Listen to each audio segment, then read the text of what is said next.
The disappearance of Ashley, Kansas. Sometime during the night of August 16th, 1952, the small town of Ashley, Kansas, ceased to exist. At 3:28 a.m. on August 17th, 1952, a magnitude 7.9 earthquake was measured by the United States Geological Survey. The earthquake itself was felt throughout the state and most of the Midwest. The epicenter was determined to be directly under Ashley, Kansas. When state law enforcement arrived at what should have been the outskirts of the farming community, they found a smoldering, burning fissure in the earth measuring 1,000 yards in length and approximately 500 yards in width. The depth of the fissure was never determined. After 12 days, the statewide and local search for the missing 679 residents of Ashley, Kansas, was called off by the state government at 9:15 p.m. on the night of August 29th, 1952. All 679 residents were assumed to be dead.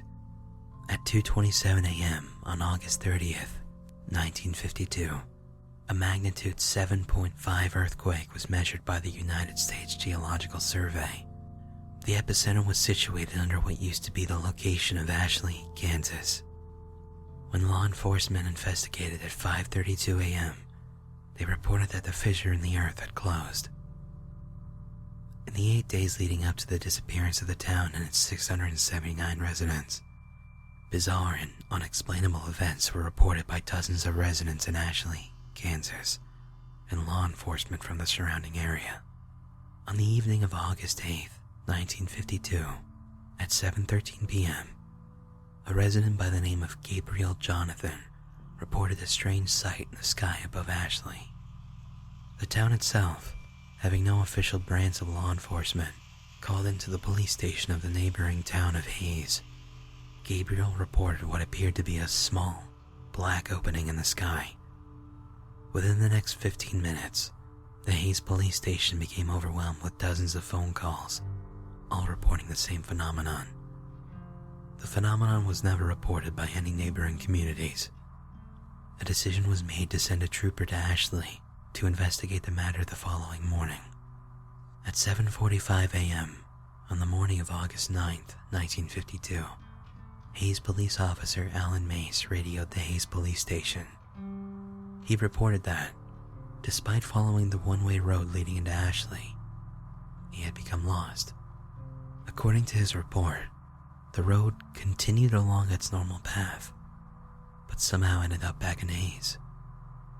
Officer Mace went on to add that the road never curved or bent in any direction.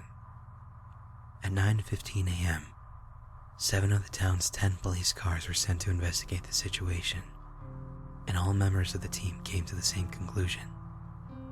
The only road leading into Ashley stopped leading into Ashley, but instead led back to Hayes. Phone calls continued to pour into the Hayes police station, all reporting that the black opening in the sky continued to grow in size. All callers were advised to remain inside and not to travel outside unless absolutely necessary. At 8:17 p.m., Mrs. Elaine Cantor reported her neighbors, Mr. and Mrs. Milton, and their 2 children, Jeffrey and Brooke, missing. According to Mrs. Cantor's phone call, the Miltons attempted to leave town in their family car earlier in the evening. They never returned. Law enforcement officials from Hayes never reported the car or individuals coming up the one-way road. At 7:38 a.m. on the morning of August 10th, 1952, phone calls from Ashley to the Hayes police station reported that the town was in total darkness. The sun had never risen.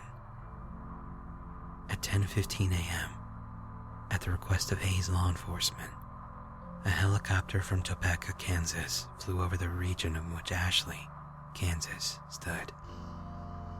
The town was never observed from air. At 12:43 p.m.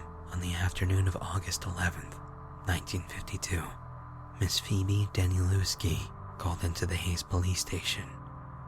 She reported that her daughter Erica had begun to have conversations with her father, who died 3 years ago prior in a drunk driving accident. To add to her concern, Miss Danielewski reported that Erica was attempting to go outside into the dark to join them. Over the course of the next 12 hours, a reported 329 phone calls were placed into the Hayes police station, all describing similar phenomenon with the children of the town. The following morning of August 12, 1952, the situation became dire. During the middle of the night, all 217 children in the town of Ashley, Kansas, disappeared. A reported 421 phone calls were placed into the Hayes Police Department. Unable to be of any useful assistance, Hayes law enforcement instructed all callers to remain inside and to avoid any and all attempts at finding the missing children. At 5:19 p.m. on the evening of August 13, 1952, Ashley elderly man Scott Luntz reporting a growing, distant fire to the south. According to his description, the fire seemed to turn the distant black into bright red and orange that seemed to extend high into the sky. Throughout the rest of the day, calls continue in, stating that the fire, in addition to moving north, now seemed to come out of the black sky. No fire was ever witnessed by any of the neighboring communities or law enforcement officials. The reports continued until 12:09 a.m. on the morning of August 14th, 1952. The last phone call, placed by a Mr. Benjamin Endicott, reported that the fire of the sky had grown so intense that it began to appear as daytime over the town. The phone call ended abruptly. From the phone call placed by Benjamin Sherman Endicott. "Benjamin, just hold on. Wait." Continued silence.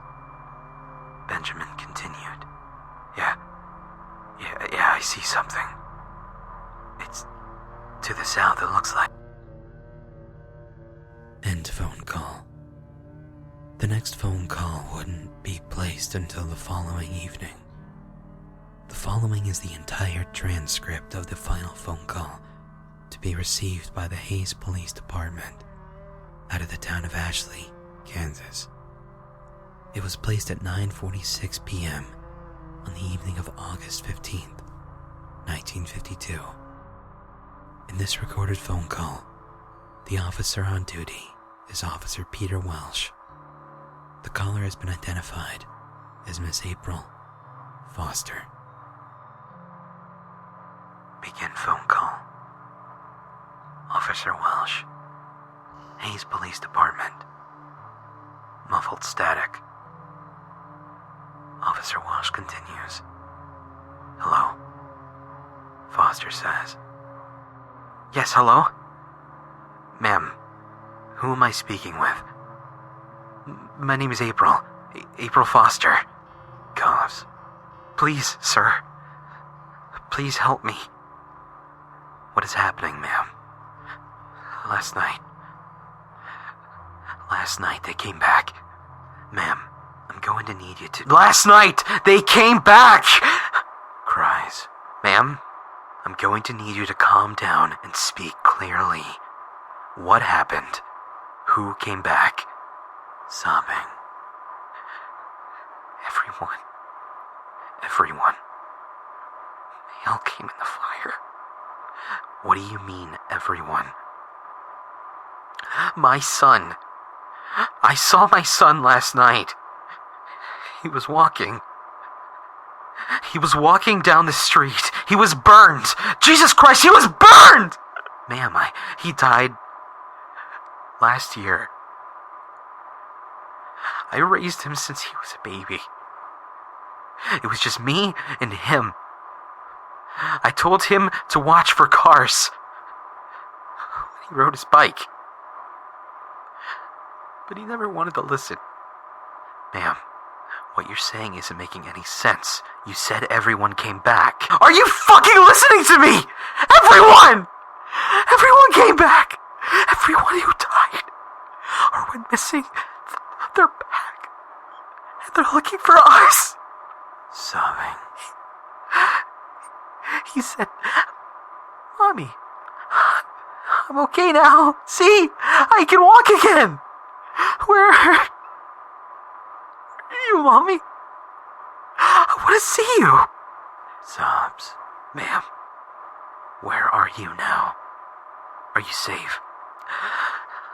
I'm hiding. Just like everyone else. We saw them coming through the fields. And some people opened their doors for them. God, screaming! I don't know what happened to them. Their houses caught fire and they caved in. I have my curtains drawn.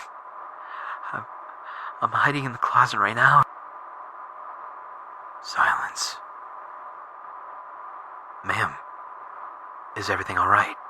Are you okay? Silence. Ma'am. Glass breaking. Oh my God. Ma'am. Something just came in. Muffled cries.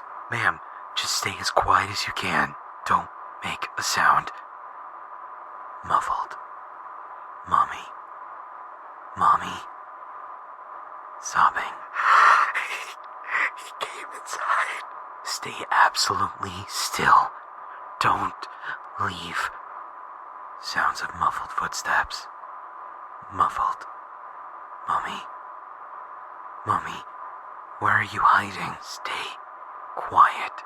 Sounds of heavy footsteps. Laughter. Muffled. I found you. Mommy.